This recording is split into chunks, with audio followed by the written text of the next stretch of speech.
Hatid na magkabilang kupunan na to as we heading over dito sa ating drafting phase. Game number 1 para sa pinakahuling serye ng araw na ito. Smart Omega versus Falcons AP Brand. Ito, nakikita rin natin na pagdating sa first pick, ang Smart Omega ngayon, syempre, day 2 pa lang naman. Tama. Nakikita ko talaga na nagpa-prioritize sila dito ng isang link. Ngayon na open up siya. Interesting, no?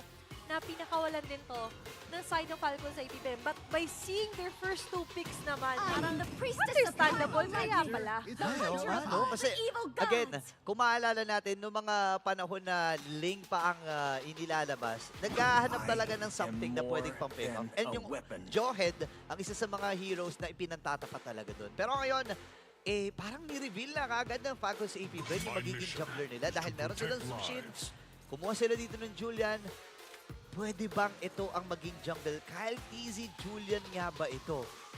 Pero kasi may mga nakikita rin ako minsan na finiflex Kunyari, mga Zushin na roam, ganon.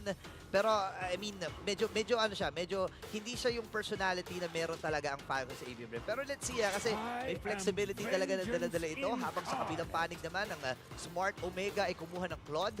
And this it did. Understandable, pero by looking at the first 2 kasi, Jawhead Zushin na. So we could definitely predict na pwedeng ang hawak na talaga ni Kyle TZ dito yung isang Julian. Yep. Pero looking forward here for the side ng Smart Omega, which Coach Lembot and Coach Nap na ngayon leading on the draft. They're going to ban out na nga natin yung Moskov ni Super Marco. Ay. And we all know the capability of his Moskov, diba? Hindi na siya, pag in-interview, hindi siya one word lang. Pero napakarami niyang nagagawa pagdating sa loob ng LAN of Dawn. Yeah, ang hirap kasi kalaban talaga nito. Again, ako masasabi ko na isa sa mga assassin killer talaga ang isang Moskov. Once na matimingan niya yung dash niya tapos na pin down ka sa mga pader, medyo magdidelikado ka talaga. Gusto ko yun, yung sinabi mong assassin killer. Assassin Kasi killer. lagi nating naririnig ang Kari na tank killer. Pero for a Moskov, parang that's a perfect title, of course. Especially in this meta na hindi mo gusto ng isang assassin killer. Oo nga And again, yung kakayahan niya kasi na makasama kagad sa teamfight, instantly, kapag tumama, yun nga lang, yun yung condition. Kailangan tumama yung sibat. Kailangan tumama yung Spear of Destruction. Ngayon, nakukuha na rin ng Teresla. And obviously, ito may pupunta kay Flap TZ. Ano kaya ang mga magiging sagot ng Smart Omega? Wala pa silang mage. Available ang Valentina. Available din ang, mga Vexana. Pasok pa rin, oo. Diba? And sasabi ko sana, Zaz pasok, pero oo nga pala, second Naban. ban agad. Oo, naban ka agad. Ganon kaagad. Kaya nga kanina nagulat ako na 3 straight games hindi pinaban. Diba? Yung Zaz. And interesting here for the sideman din ng Falcons sa EP Brand. Kanina binanggit ko to yung Terisla, diba? Yep. Pero automatically parang onto the hands of Flapizi na agad to. But looking forward to the major mid lane dito for the side of Smart Omega. Parang, I believe parang pwede talaga sila dito mag-flex if ever. Ayan nga, sakto. Tapos Frank, Yan yung legend skin, yung marami sinasabi. Hindi ko alam kung napansin nyo na kasi pag pinik nyo siya, ang dami niyang sinasabi, daming kuda. Pero, syempre, Vexana ang kukunin dito ng Smart Omega. Now, final pick rather para sa Falcons AP Brand. Wala pa sila ditong gold lane. Ano ba ang mga available? Pwede This is my tempo. pero nako po. na-edit na to dati sa kanya di ba? Naidikit to. The bulletproof Super Marco, ladies and gentlemen. May kita na naman natin in flesh, in action sa day number 2.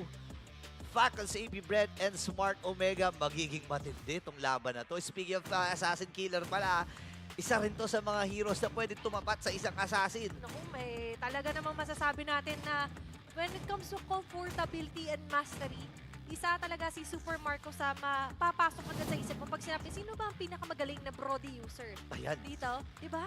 Oo nga Super Marco agad Nako, eto na. Aabangan natin kung ano ang magiging kalalabasan ng bakbakan ng Smart Omega at Falcons AP Brand. Pero eto kinikilig ako kasi matagal ko nang hindi nakita to. Chakno Franco. Ayun yung mga kilala ka eh, di ba? Sa hero na iyon. Yap. Pero aside sa makilala sa hero na yon, parang if I remember correct, nung tinanong din yung mga players natin Welcome for to Falcons Mobile APB, Legends! ang gusto na maging motivation or sabihin natin, gusto ma-highlight din nila Super Marco is to be one of the best gold laners. Ay, Pag, oo. pag nagsabi ka ng top 3 mo, ayan, pag Oo nagsabi nga. ka ng top 3 mo, Dapat kasama ako. kasali si Super Marco. Parang yan yung isa sa goal niya. Oo nga, no. Actually, naalala ko, yung kay Flap naman, syempre redemption. Parang, kasi Redemption? kapag natatalo ang Falcons AP Bren, laging siya yung sinisisi. Ay, yun So, lang. ayaw niya nun. So, gusto niya patunayan this season 14 na kaya namin, o kaya ko patunayan na hindi ako. Oo. Wala siyang tinuturo dito, pero alam kong ako yung nagbibigay ng, kumbaga may something ako na nagbibigay sa Falcons AP Bren. May something ako na na-offer sa kanila. Kumbaga, he wants to rewrite, 'di ba? Yung something na 'yon. Oo. Pero maganda naman yung giging storya run dito ng Falcons AP Bren. Kumbaga gusto niya lang mas lalong ma-highlight yung strengths nila as a team. And as a team, mapapansin din naman natin dito for Smart Omega, matagal-tagal nilang kinook up itong kanilang naging lineup as you mentioned. Pero ito yung pagkakataon kasi nila na patunayan na yung sa hinaba-haba ng kanilang naging process to build this super team Yep. is ito na yung isa sa pwede nila maging winning formula laban sa isa sa mga world champions sa tinitingala. Okay. Actually, naalala ko no, yung sa Smart Omega last season, nagkaroon din ng upset eh. Nagkaroon ng upset game ang Falcons AP Bren and Smart Omega. Week 6, day number 3. Yun, naalala Very ko yun. specific ah. Kasi, tinuwan ng Smart Omega ang Falcons AP Bren nung panahon na yun. And they know na kung nagawa natin nung panahon na yon, it's time to bring it back and to polish it. Diba? Yan, papasok na naman tayo sa ating keys to victory. And ngayon, sa pagpasok din natin sa game, Op. may isang ihahalibog and that's going to be Chakno. Ito pala yung tandem ng Zushin Juhid. Nako po, ang hirap no. Nabuhay pa si Chakno doon sa hibla ng armor na meron siya. Pero napa-ulti kagad napa-Crimson Beacon Yeah. kagad yung Q. Habang Turtle, nandun yung penalty sa mula kay Flap. Easy! May dalawang mapapaangat na nga lang din. There's going to be the Tempest of Blaze for Andorio, pero easy pa rin ang makakakuha ng unang objective na pagong sa laban na to. Yeah, hindi talaga nakakapagdaka. No? Kanina, naalala natin yung interview mula doon kay Carlito the Great. Ayan, dami natin natanong. Oo, sinabi niya na number 1 daw sa jungle. Walang iba kundi si Kyle TZ. At hindi ako nagtataka kung bakit sinabi ni The Young Goat yun. Tsaka, nandun pa rin sa name yung TZ buff. May TZ kasi. Umabot na rin tayo sa era na lahat ng IGN. Oo nga may TZ. Nag-TZ na rin ako dati. Ay, oo nga pala. No. Hindi lang TZ actually. Ano pa? Noong mga panahon na yon, ang uso TZ, Ayan. Cutie, Ano pa? Forever. Di ba Yan. yung oh my, di ba? Ayan. Tapos ngayon naman, may mga Bago but din. diff, but diff. Oo, nilalagyan na nila. Di ba?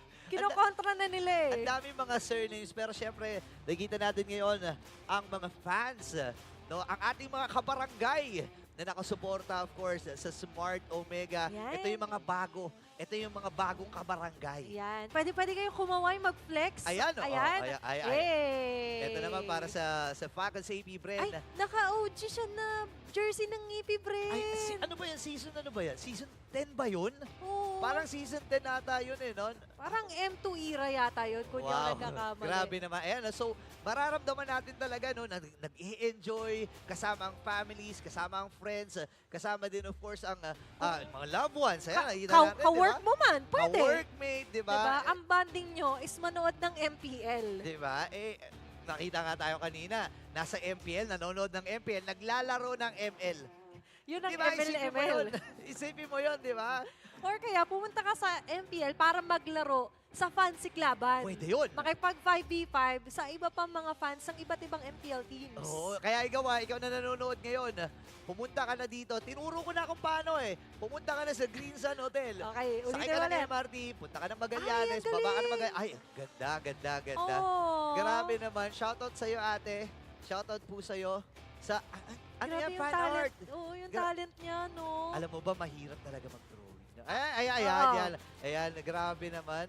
Okay, may mga nagre-review well daw. Ayan yung mga estudyante natin na bakasyon. Ay, Kung oo online nga. man na nanonood. Oo nga pala, no? Shoutout po sa At lahat ng syempre, nandito. sabi rin ni Carl Tizzy kanina, i-prioritize din yung tamang time Pag-aaral. management, di ba? Oo, Sa oo, pag-aaral at pag-ML din. Ayun, no, di ba? Nakaka-excite talaga no, na makita, syempre, ang mga fans na nandito ngayon na nag-flex ng kanilang mga loved ones. Or Syempre, idol man yan. or mga idols, or kung ano-ano man. And ang tanging rule lang dyan, babaan nyo po yung Yung brightness. brightness. Please lang, para makita natin yan Ayun, lahat. nag-ML din. And, A muna, A muna, A, A, A. A muna kayo, A, A, A, A. Okay, Ayaw eh. Iba-iba ang ano eh, iba-iba ang galaw nila eh. kasi kanina meta rin yung sa RSG yung posing. Ay, oo nga Oo, pala. yung iba kasi dito, sila din yung mga nanonood din all throughout the day. Ay, oh, grabe, punong-puno, punong-puno. Spent nila dito with us sa MPL Arena. Grabe. Gusto ko yung iba na nahihiya din. Minsan Shy talaga type. mahiya ka. Pero make sure nyo, kapag pumunta kayo dito, ay nagpaalam kayo. Ayan na, eto na, simulan na natin. Sir Vincent, Sir Seth, let's go para sa ating game number 1 ng series number 3. Medyo tahimik ang laban, ha? Medyo papakiramdaman kasi sabi nga ng Falcon City Brand, bagong barangay Omega to eh. Oo nga Dahil hindi ito basta-basta mababasa ng ganun kaaga. Lalo na't kahapon, fresh from a win. 'Di ba? Ang Smart Omega. And right now, even Chakno, yung inaasahan natin sa Franco na early on pa lang, go for the hooks agad, Yup.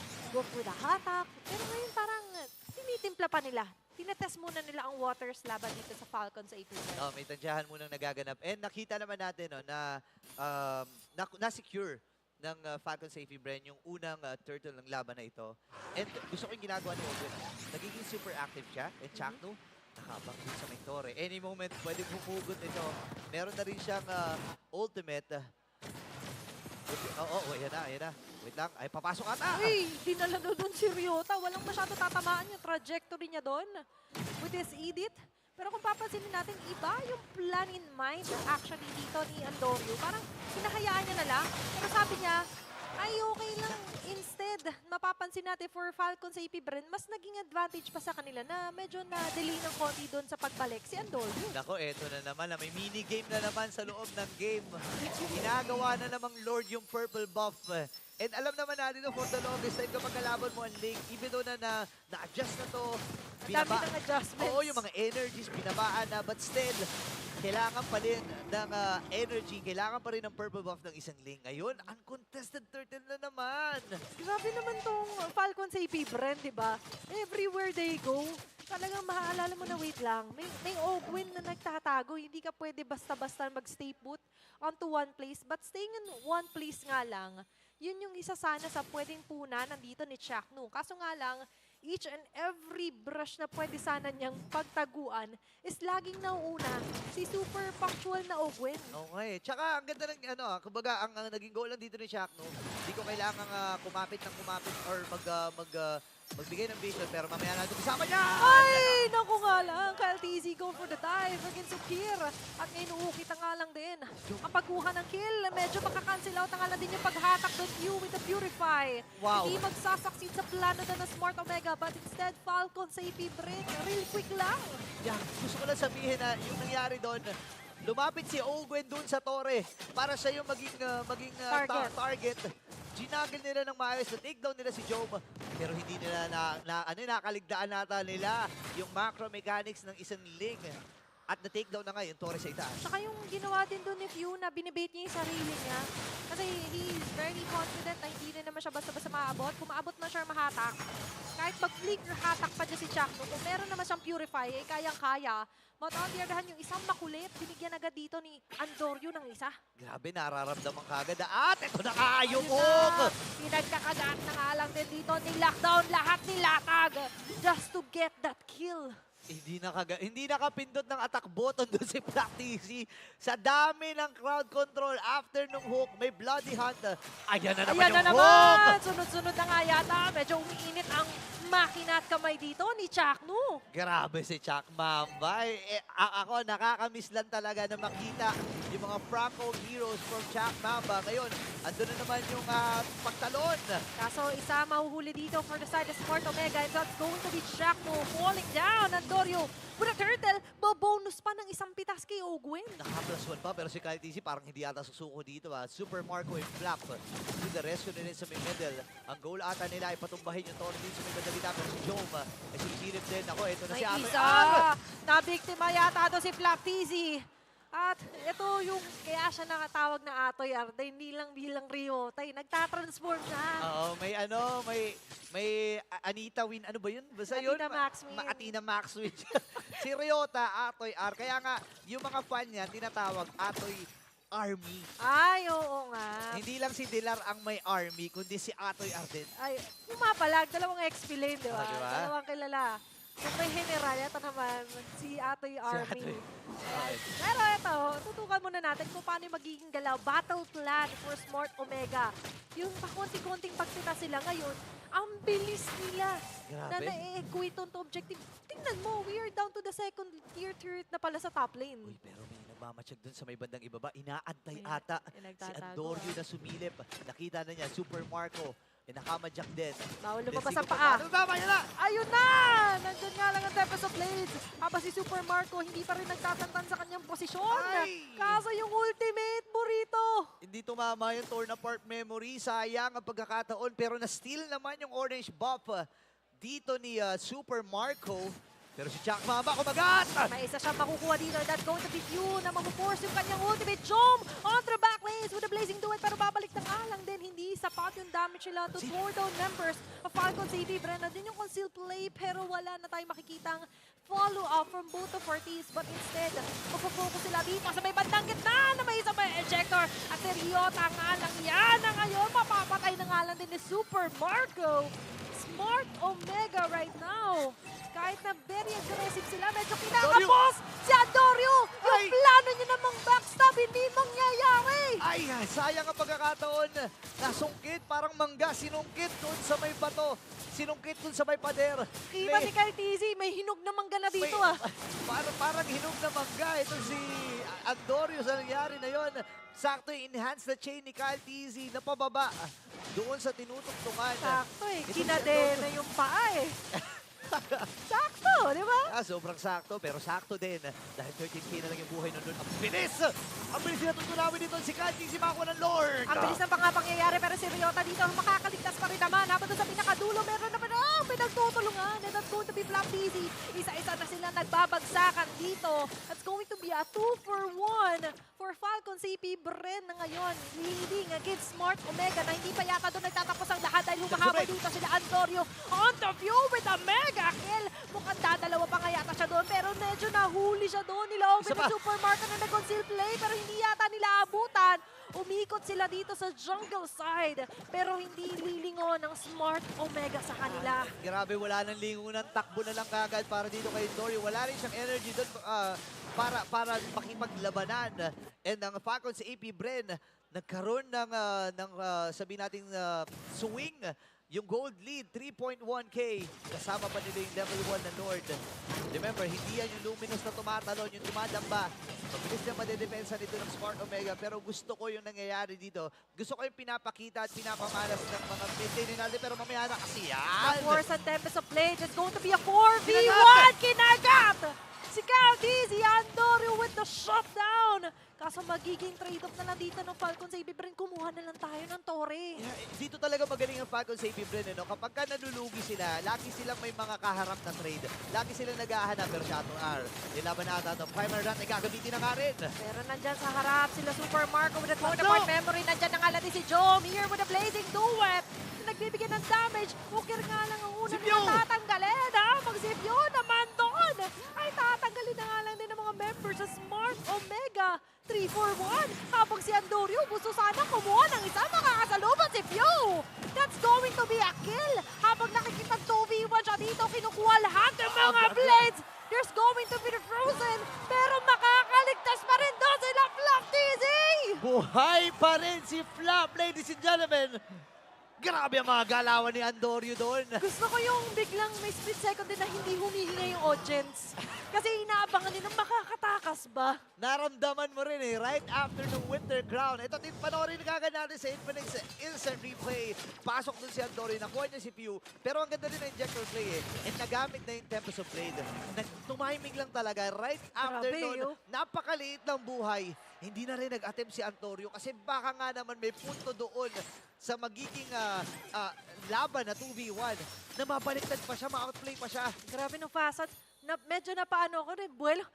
Tapos, ay, okay na pala. Okay na pala. Hinga-hinga muna tayo. Dahil ngayon, 9 to 10 ang ating kill score. Fairly early pa naman yung laban natin, Burrito. Pero 12 minutes into game, parang ang dami na agad nangyayari. Grabe yung action, grabe yung bakbakan. And kasi nga, yung part ng storyline natin, ang katanungan kasi doon, makakaisa ba ang Smart Omega? Parang ito na nga ata ang pagkakataon.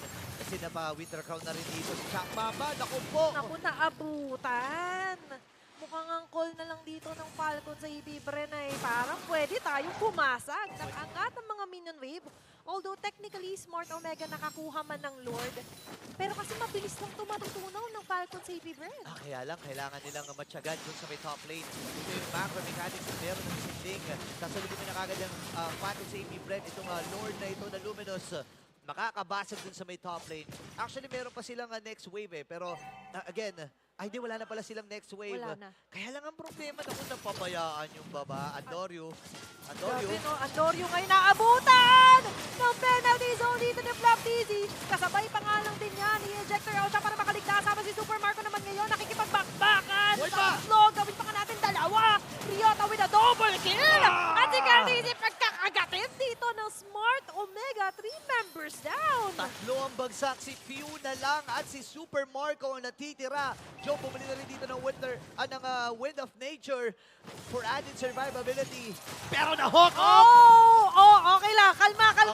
Okay. Okay. Kasama pa rin yun sa bilang. Gusto ko ng yung accuracy.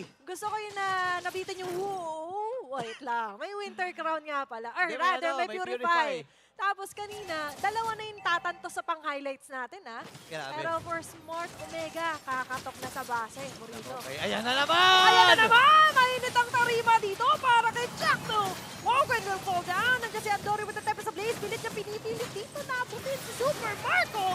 Pero okay nga lang din dahil nilatan nga lang dito ang Eternal Guard. Flop Dizzy is down. View with a shutdown kill. Andyan yung mga Lantern Flare pero kapalit nito ay ang mga damage din dito from the side of Falcon CP Bren. Shacknus on fire, ladies and gentlemen.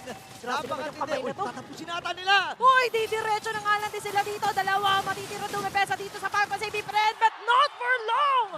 Smart Omega, next game number 1. Matindihang laban ang ating natunghayan. Grabe ang Smart Omega.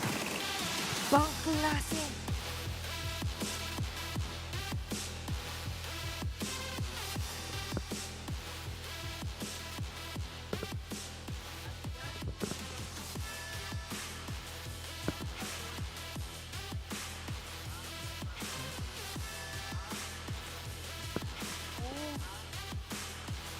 OMG. Ang rason kung bakit tinawag na lason ang Smart Omega mula nung unang panahon pa, pinakita nila sa game number 1. Grabe. Ibang klaseng lason. Isipin mo, nakainom na siya ng lason, kaya pa niya uminom ulit. Ganun kalakas si Chakno. Wala eh. Ganun talaga eh. Nakakapigla. Kumbaga kung nakahook na siya, kaya niyang humuk ulit. Oo. Ganun. Tama. Hindi lang isa. Sunod-sunod. Tapos kahit matagal ang cooldown ng Bloody Hand, kaya pa niyang umisa Kaya pa. pa yan. Tingnan niyo nga kung sino yung MVP. tingnan Tingnan natin natin. mga yun sa stage. Tingnan mo. Sino ba yan?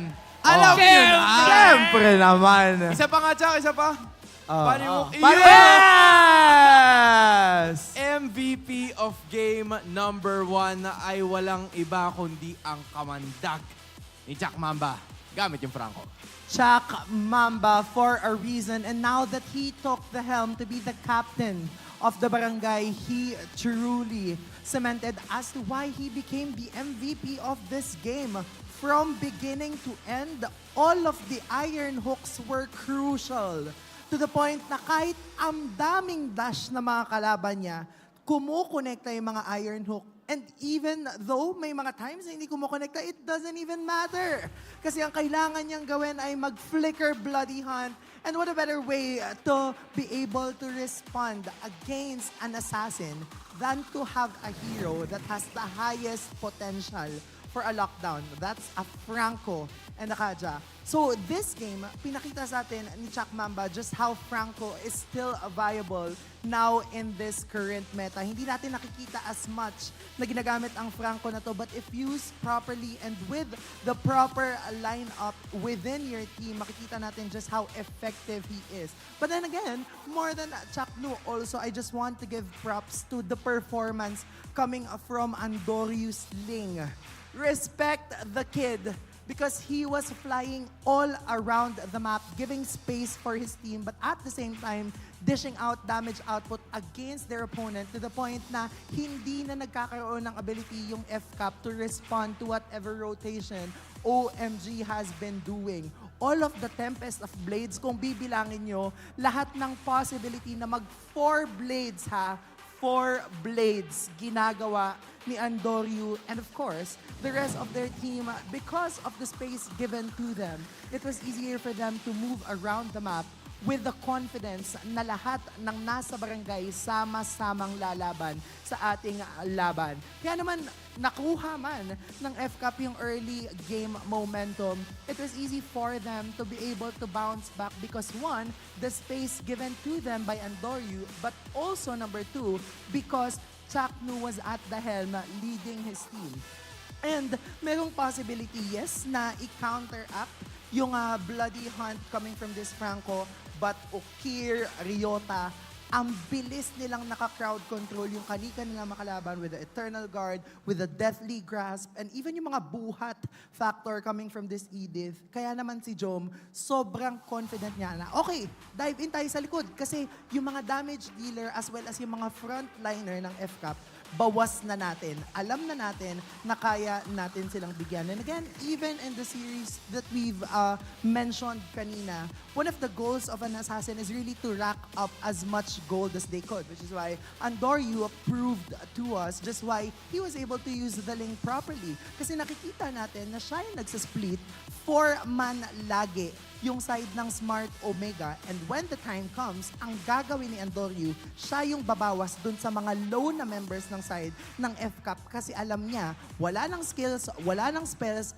madali nang i-clean up. All throughout the match, that has been the theme. Nabigay man nila yung first 2 turtles, it doesn't even matter because nakaka-convert sila into kills and nakaka-convert sila later on into spaces given to them by the rest of their team. A Smart Omega is a different beast entering the season 14 of the MPL, and they are just proving to us just why we cannot discount the barangay just yet.